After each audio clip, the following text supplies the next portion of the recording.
பிரியாணியே செய்ய தெரியாத பிகினர்ஸ் கூட இந்த பிரியாணியை சிம்பிளாக ஈஸியாக செஞ்சிடலாம். அரிசி ஒன்றோட ஒன்று ஒட்டாமல் இந்த மாதிரி உதிர உதிராக எப்படி செய்யணும்னு நான் சொல்கிறேன் வாங்க. இந்த பிரியாணி செய்கிறதுக்கு தண்ணி அளவுலாம் எதுவுமே தேவை கிடையாது.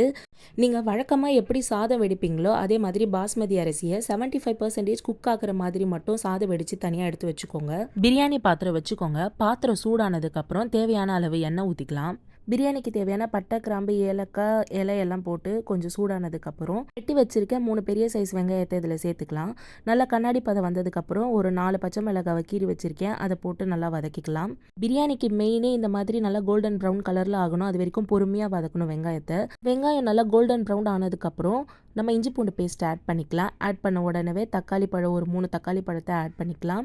தக்காளி நல்லா வேகிறதுக்காக உப்பு ஆட் பண்ணிக்கலாம். நல்லா இந்த அளவுக்கு தக்காளி வந்ததுக்கப்புறம் நம்ம ஒரு கைப்பிடி புதினா கொத்தமல்லி ஆட் பண்ணி நல்லா வதக்கி விட்டுக்கலாம். காரத்துக்கு ஏற்ற மாதிரி ரெட் சில்லி பவுடர் போட்டுக்கலாம். நான் வந்து 3 டேபிள் ஸ்பூன் போட்டிருக்கேன். எனக்கு இது கரெக்டாக இருந்தது. உங்களுக்கு தேவைக்கு ஏற்ற மாதிரி நீங்கள் அட்ஜஸ்ட் பண்ணிக்கோங்க.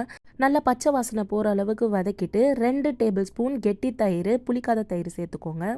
இப்போது நான் க்ளீன் பண்ணி வச்சுருக்க 1/2 கிலோ சிக்கனை சேர்த்துருக்கேன். 1/2 கிலோ சிக்கனுக்கு 1/2 கிலோ பாஸ்மதி அரிசி எடுத்திருக்கேன். இதோட அளவு கரெக்டாக இருக்கும். நம்ம இந்த சிக்கன் வேக வைக்கிறதுக்கு தண்ணி எதுவுமே ஆட் பண்ண போகிறது கிடையாது. ஒரு 20 மினிட்ஸ் மீடியம் ஃப்ளேமில் நீங்கள் மூடி போட்டு வேக வச்சிங்கன்னாவே கறி நல்லா வெந்து வந்துடும். அப்போதைக்கப்போ இடையில கிளறி விட்டுட்டே இருக்கணும். இப்போது நம்ம லேயர் பிரியாணி மாதிரி பண்ண போகிறோம்.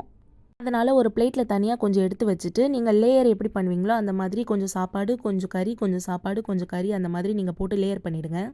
நம்ம 75% தான் பாஸ்மதி ரைஸ் குக் பண்ணியிருக்கோம். அதனால் இப்போ நம்ம தம் போட போகிறோம். பழைய யூஸ் பண்ணாத தோசை தவா ஒன்று வச்சு அதை நல்லா சூடானதுக்கப்புறம் 10 மினிட்ஸ் ஹை ஃப்ளேமில் 10 மினிட்ஸ் லோ ஃப்ளேமில் வச்சு தம் போட்டு எடுத்துருங்க. பிரியாணி அவ்வளோ சூப்பராக ஒன்றோடு ஒன்று ஒட்டாமல், அரிசி எதையும் உடையாமல் குழையாமல் உங்களுக்கு சூப்பராக வந்துடும். பிகினர்ஸ் கூட இது சூப்பராக செஞ்சிடலாம். நீங்கள் கண்டிப்பாக ஒரு வாட்டி ட்ரை பண்ணி பாருங்கள். எங்கள் வீட்டில் நான் எப்போ இந்த பிரியாணி செய்ய ஆரம்பித்தேனோ அப்போத்துலேருந்து பிரியாணினாலே இந்த பிரியாணி தான் வீட்டில் செய்ய சொல்கிறாங்க.